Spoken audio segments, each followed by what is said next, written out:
আলহামদুলিল্লাহি নাহমাদুহু ওয়া নাস্তাঈনুহু ওয়া নাস্তাগফিরুহু ওয়া নু'মিনু বিহি ওয়া নাতাওয়াক্কালু আলাইহি ওয়া নাউযু বিল্লাহি মিন শুরুরি আনফুসিনা ওয়া মিন সাইয়্যাতি আ'মালিনা মা ইয়াহদিহিল্লাহু ফালা মুদিল্লা লাহু ওয়া মা ইউদ্লিলহু ফালা হাদিয়া লাহু ওয়া নাশহাদু আল্লা ইলাহা ইল্লাল্লাহু ওয়াহদাহু লা শারীকা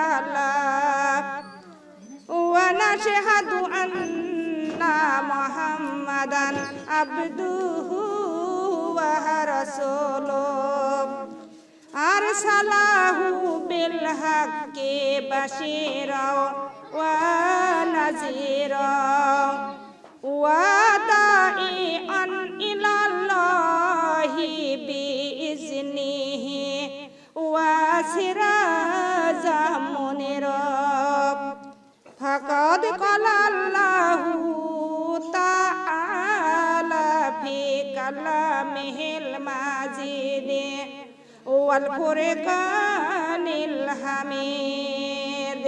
সবাই পড়ে আউযু বিল্লাহি মিনাশ শাইতানির রাজিম বিসমিল্লাহির রহমানির রহিম ইন্নাল্লাহা ওয়া মালাইকাতাহু ইউসাল্লুনা আলান নাবী ইয়া আইয়ুহাল্লাযীনা আমানু ইউসাল্লু আলাইহি ওয়া সাল্লিমু তাসলিমা দরুদাল্লাহুম্মা সাল্লি আলা সাইয়্যিদিনা মাওলানা মুহাম্মদ ওয়া লা আলি সাইয়্যিদিনা মাওলানা মুহাম্মদ দরুদাল্লাহুম্মা সাল্লি আলা সাইয়্যিদিনা মাওলানা মুহাম্মদ ওয়া লা আলি সাইয়্যিদিনা মাওলানা মুহাম্মদ। নবীজি গেলেন তাহেবেতে ইসলাম প্রচার করিতে তাহেবাসীরা মারল পাথর এতিম নবীর বুকেতে আল্লাহুম্মা সাল্লি আলা মাওলানা মুহাম্মদ ওয়া আলি সাইয়্যিদিনা মাওলানা মুহাম্মদ। এমন ভাবে মারল পাথর তাহে বাসি বেদনে বেহুশ হইয়া পড়ে রইল এতিম নবী জমিনে। আল্লাহুম্মা সাল্লি আলা মাওলানা মুহাম্মদ ওয়া আলি মাওলানা মুহাম্মদ। কাফের ছিল হাজার হাজার নবীজি ছিলেন একলা সবাই বলে মারো পাথর নিষেধ কেউ তো করলো না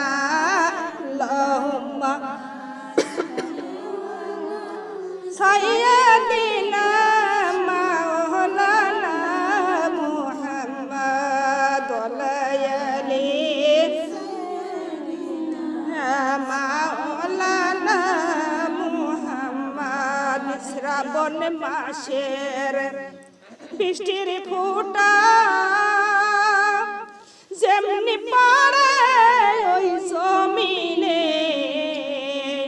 সেমনি বৃষ্টি পাথর বইল নূর নবীজির গায়েতে। আল্লাহুম্মা সাল্লি আলা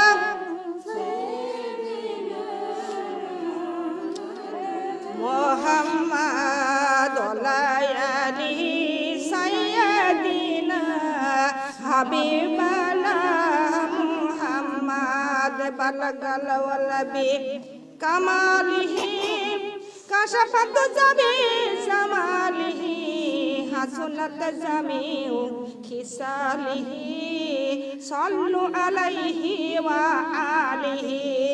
লা ইলাহা কালিমা লা ইলাহা সুবহানাল্লাহ আলহামদুলিল্লাহ লা ইলাহা কালিমা লা ইলাহা। আসমানে সুন্দর জমিন সুন্দর, আসমানে সুন্দর জমিন সুন্দর, আর সুন্দর দুনিয়া, আর সুন্দর দুনিয়া। তারি চাইতে বেশি সুন্দর, তারি চাইতে বেশি সুন্দর নবীজির মুখের কালিমা লা ইলাহা কালিমা লা ইলাহা কালিমা লা ইলাহা। এই কালিমা আনলো যিনি, এই কালিমা আনলো যিনি, তিনি হলেন কাউসারিনী। লা ইলাহা কালিমা লা ইলাহা। এই কালিমা পড়বে যারা, এই কালিমা পড়বে যারা, অন্ধকার কবর হবে উজালা। লা ইলাহা কালিমা লা ইলাহা। এই কালিমা পড়বে যারা, এই কালিমা পড়বে যারা, হাসরে হবে তার ফয়সালা। লা ইলাহা কালিমা লা ইলাহা। এই কালিমা পড়বে যারা, এই কালিমা পড়বে যারা, দূর হয়ে যাবে মনের ময়লা।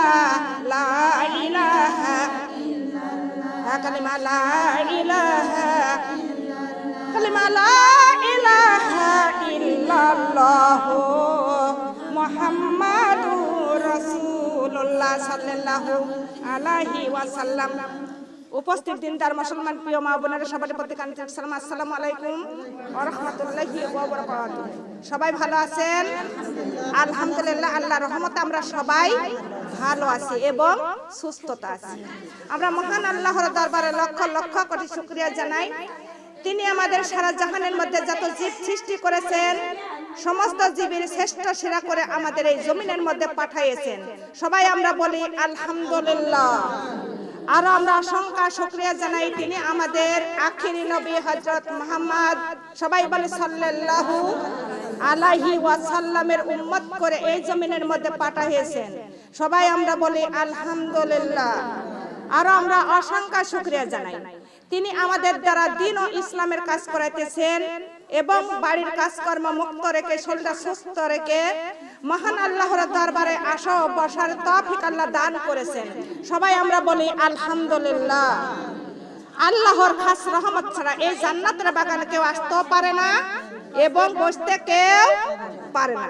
আল্লাহ তাআলা বলেন, যখনই তোমরা আমাকে মনে মনে স্মরণ করো, আমিও আল্লাহ তোমাকে মনে মনে স্মরণ করি। সুবহানাল্লাহ। মহান আল্লাহ তাআলা বলেন, যখনই তোমরা একটি সমাবেশে বসে আমার গুণগান গাইতে থাকার শুনতে থাকো, ততক্ষণ সময় আমি আল্লাহ ভালো ভালো ফেরেশতাগুন নিয়ে তোমাদেরই গুণগান গাইতে থাকি। সবাই আমরা বলি সুবহানাল্লাহ। মহান আল্লাহ তাআলা আর বলেন, যতক্ষণ সময় তোমরা ওই সমাবেশে বসে আমার গুণগান গাইতে থাকো আর শুনতে থাকো, ততক্ষণ সময় মিটারের ন্যায় আমল নামে তোমাদের আমলটা উঠতেই থাকবে। সবাই আমরা বলি সুবহানাল্লাহ। তাহলে এই মহান আল্লাহর দরবারে আশাতি বসাতি লস না লাভ, লাভটুকু আমাদের বাকি না নগদ? বাকি। আল্লাহ তাআলা যতই আমাদের নেকি দিতে চাক, আজকে আমরা কারোর এই নেকি দেখাইতে পারবো না, কিন্তু এটা হলো বাকি সঞ্চয়। কি সঞ্চয়? বাকি সঞ্চয়। এই বাকি সঞ্চয়টুকু আমরা পাবো আখেরাতে। কোথায় পাবো? আখেরাতে। আর আখেরাতের বাজারই হলেন এই দুনিয়া। এই দুনিয়া থেকে আখেরাতের বাজারও সদাই করতে হবে। আখেরাতের বাজারও সদাই করার জন্য আমাদের বসে থাকা যাবে না, বসে থাকা যাবে না, ঘুম পাড়া যাবে না, আলসতা করা যাবে না। কেন যাবে না? আমরা হলাম 5টা কেসের আসামি। কয়টা কেসের? জোরে বলেন। 5টা কেসের আসামি। 5টা কেস আমাদের সামনে না পিছনে? কথা বলেন। সামনে। প্রথম কেসের নাম কি? প্রথম কেসের নামই হলো কুল্লু নাফসিন যায়িকাতুল মাউত। আল্লাহ বলেন যার জীবন আছে তার মৌতের স্বাদ গ্রহণ করাই লাগবে। মৌত হারার জন্য মাপ নেই। নবী রাসূলরাও মৌতের হাত থেকে বাঁচতে পারি নাই, আমরাও পারবো না। কিন্তু আমাদের সবার জন্য মৌত আমাদের একদম নিকটে। দ্বিতীয় নাম্বার কেসের নাম হলো অন্ধকার গহীন কবর। মৌতের পরে চলে যেতে হবে কোথায়? জোরে বলেন। কবরে। কবরটা সামনে না পিছনে? কথা বলেন। তৃতীয় নাম্বার কেস হাসর। কবর থেকে উঠতে হবে আমাদের হাসরে। হাসরটাই আমাদের সামনে না পিছনে? কথা বলেন। সামনে। কিন্তু চতুর্থ নাম্বার কেস আমাদের মেজান। মেজানটা সামনে না পিছনে? কথা বলেন। 5 নাম্বার কেস আমাদের 30,000 দূরের পুলসিরাতটা সামনে না পিছনে? কথা বলেন। কয়টা কেসের আসামি? কথা বলেন। একটা কেসের আসামি যদি কেউ হয়, যদি শুনতে পারে আমি একটা কেসের আসামি, ওই আসামি প্রত্যেক দিন দেখবেন চায়ের দোকানে, সেই দিন আর আসামির পাওয়া যাবে কি? আর চায়ের দোকানে বসবে না। কেন না? পুলিশের ভয়। কিসের ভয়? জোরে বলেন। পুলিশের ভয়। আসামির আর গ্রামের মধ্যে খুঁজে পাওয়া যাবে না। ওই আসামি একটা কেসের আসামি হইয়া তে বিবি সন্তান নিয়ে ঘরে ঘুমাইতেও, পেট ভরে খাবার খাইতেও, সে রাস্তাঘাটে চলাফেরা করতেও পারে না। কার ভয়? কথা বলেন। কার ভয়? পুলিশের ভয়। কার ভয়? পুলিশের ভয়। আমরা হলাম 5টা কেসের আসামি। কয়টা কেসের? জোরে বলেন। 5টা কেসের আসামি। আমাদের দারোগার নাম হলেন আজরাইল আলাইহি ওয়াসাল্লাম। দারোগার নামটা কি? কথা বলেন। আজরাইল আলাইহি ওয়াসাল্লাম। সেই আজরাইল ওই দারোগায় আমাদের আহারের মধ্যে আসতে পারে কিনা? কথা বলেন। গোসলের মধ্যে আসতে পারে কিনা? আমাদের ওই দারোগা আমাদের সফরের মধ্যে আসতে পারে, ঘুমানোর মধ্যে আসতে পারে কিনা? জোরে বলেন। কিন্তু সেই দারোগার বলে আমাদের কি কোনো ভয় আছে? কোনো টেনশন? আমরা খাইয়ে দেয়ে ঘুমাই আছি, কোনো টেনশন নাই? আছে? জোরে বলেন। ওই দারোগার বলে কোনো টেনশন নাই, কোনো ভয় ভীত নাই। ওই দারোগা আসলেই পারে আমাদের 3টা বান্ধন। কয়টা? জোরে বলেন। 3টা বান্ধন দিয়ে ওই আসামির নিয়ে যায় হাজতে। কোথায় নেই? জোরে বলেন। হাজতে। হাজত মানে তো কবর। হাজত মানে কি? জোরে বলেন। কবর হাজতে নিয়ে যায়। আসামির হাজত থেকে আবার কোর্টে নেওয়া হয়, কোর্টে বিচার করা হয়। কথা বলে ঠিক না বেঠিক? বিচার করা হয়। বিচারের পরে যে যে পাপী এবং যে বুঝে যে আসামি বড় ক্ষতিগ্রস্ত, তার সেই রকমই শাস্তি। কথা বলেন। সেই রকম শাস্তি। কিন্তু আমাদের হাসরের হবে, ওই হাসরের মাঠ কি হবে? জোরে বলেন। আমাদের বিচার হবে কোথায়? হাসরের মাঠ। আমাদের বিচার করবেন কে? কথা বলেন। আমার আল্লাহ তাআলা কাজী হয়ে বলবে, তন্নে হিসাব করবেন কিনা? জোরে বলেন। তন্নে হিসাব করবেন। দুনিয়ার মাবুন গো, একটা হিসাব বাদ দেবেন। জোরে বলেন। দেবেন না। হিসাব করার পর তিনি তখন রায় দিবেন। কি দেবেন? কথা বলেন। আসামির রায় দিবেন যে যেরকম পাপী তার সেই রকম শাস্তি। কথা বলেন ঠিক না বেঠিক? কতজনের 10 বছরের জেল হয় কিনা, 14 বছরের, 32 বছরের, জীবন তারেরও জেল হয় কিনা? কথা বলেন। ফাঁসির অর্ডারও হয়ে যায়, টাকা যদি 10 লাখ মারিয়ে দেওয়া যায়, পরে ফাঁসির থেকে মুক্ত পাওয়া যায়। কথা বলেন ঠিক না বেঠিক? আর আমার রব্বুল আলামিন যে বিচার করবেন, যে রায় দিবেন, কিন্তু একটা টাকাও ঘুষ নেবে জোরে বলেন? কারোর সুপারিশ নিবেন না। তিনি রায় দিবেন, কিন্তু রায় দিবেন জেলের। সেই জেলটা মানেই তো দোজখ। কথা বলেন ঠিক না বেঠিক? হে দুনিয়ার মামুনগা, ওই জেল খাটলো ব্যক্তি যে যেরকম আসামি, তার সেই রকমই শাস্তি, সেই রকম তার জেল। কারো 10, কারো 20, কারোর 32, 14, জীবন তারেরও হবে কিনা জোরে বলেন? দুনিয়ার মাবুন গো, ওই দোজখ থেকে ভয় করো, কেন না মৃত্যুর পরে চলে যাব কবরে। কবরে গেলেই গো আযাব শুরু। কথা বলেন ঠিক না বেঠিক? আমার রব্বুল আলামিন যখনই কবরে চলে যাবেন, রব্বুল আলামিন কবরের মাটিকে ডাক দিয়ে বলবেন, ও কবরের মাটি, আমার নেককার বান্দা বান্দি কবরে আসতেছে, ও কবরের মাটি শান্তিময় হয়ে যাও, তাদের তুমি ঘুম পাড়াইয়া দিবা কিয়ামত পর্যন্ত। জোরে বলে সুবহানাল্লাহ। যদি নেক আমার সঙ্গে থাকে, কবরে যাইতে কোনো টেনশন, কোনো ভয় ভীত আছে? জোরে বলেন। ওই কবরে গেলে কোনো শান্তি, কোনো টেনশন নাই, কোনো ভয় ভীত নাই। শীতের রাত্রি মার কোলের মধ্যে যেমন সন্তান ঘুমিয়ে যায়, কত আরামের সঙ্গে ঘুমায় কিনা? জোরে বলেন। কত সুন্দর করে আরামের সঙ্গে ঘুমাইয়া যায়। যাদের নেককার বান্দা বান্দি, তারা এই কবরের মধ্যে যাইতে না যাইতে ওই কবরের মাটি মার মতো শান্তিময় হয়ে যাবে, মার মতো ঘুম পাড়াইয়া দিবে ওই কিয়ামত পর্যন্ত। জোরে বলে সুবহানাল্লাহ। আর যদি বদ আমল সঙ্গে থাকে, কবরটা যাওয়ার সঙ্গে সঙ্গে কবরটা হয়ে যাবে জাহান্নামের গর্ত। কিসের গর্ত? জোরে বলেন। জাহান্নামের গর্ত এবং আগুনের কুণ্ড এবং সাপ বিচ্ছুর গর্ত। ওই কবরের মধ্যে কয়দিন থাকবেন? কথা বলেন। জনম জনম ধরে থাকবেন কবরের মধ্যে। কেউ আমাদের সাহায্য করতে পারবে? কারো সাহায্য করার ক্ষমতা নাই। কবরের মধ্যে কারো যাওয়ার ক্ষমতা আছে? জোরে বলেন। আল্লাহ বলতেছেন, ইন্নাল্লাযীনা আমানু আনফুসিকুম ওয়া আলাইকুম নূরান ইয়াকুদুহান নাসু ওয়াল হিজারাত।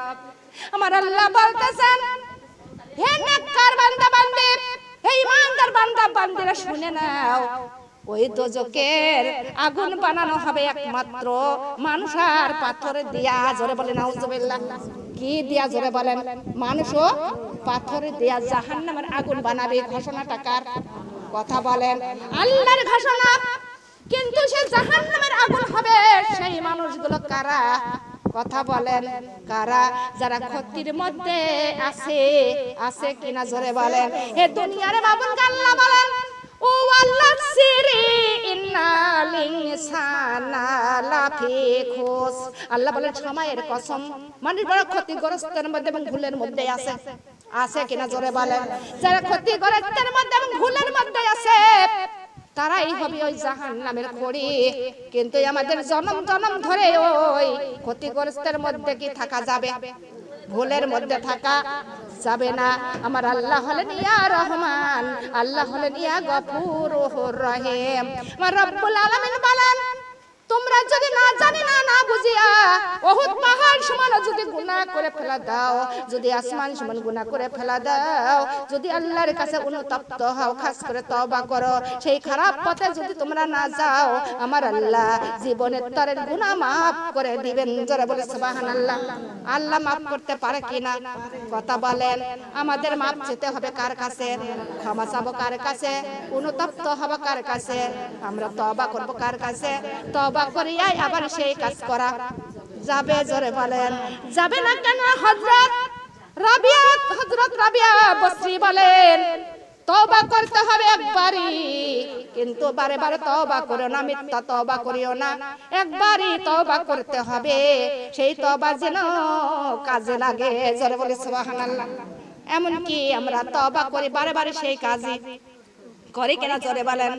বারবার তওবা করলে সেই তওবা কি আল্লাহ কবুল করে? লা ইলাহা ওয়া কালিমা লা ইলাহা, কালিমা লা ইলাহা,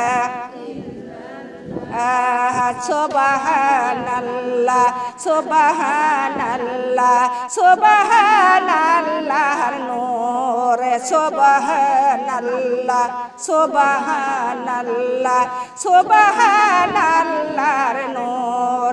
নূরে আল্লাহ নূরে মাওলা, নূরে আল্লাহ নূরে মাওলা, নূরে ইলাহি। আমার মাতারে গোনা মাফ করে দাও, করিও জান্নাতি। আমার মাতারে গোনা মাফ করে দিয়ে করিও জান্নাতি। সুবহানাল্লাহ সুবহানাল্লাহ সুবহানাল্লাহর নূর। নূরে আল্লাহ নূরে মাওলা, নূরে আল্লাহ নূরে মাওলা, নূরে ইলাহি। আমার চোখের গোনা মাফ করে দিয়ে করিও জান্নাতি। আমার চোখের গোনা মাফ করে দিয়ে করিও জান্নাতি। সুবহানাল্লাহ সুবহানাল্লাহ সুবহানাল্লাহর নূর। নূরে আল্লাহ নূরে মাওলা, নূরে আল্লাহ নূরে মাওলা, নূরে ইলাহি। আমার কানের গোনা মাফ করে দিয়ে করিও জান্নাতি। আমার কানের গোনা মাফ করে দিয়ে করিও জান্নাতি। সুবহানাল্লাহ সুবহানাল্লাহর নূর।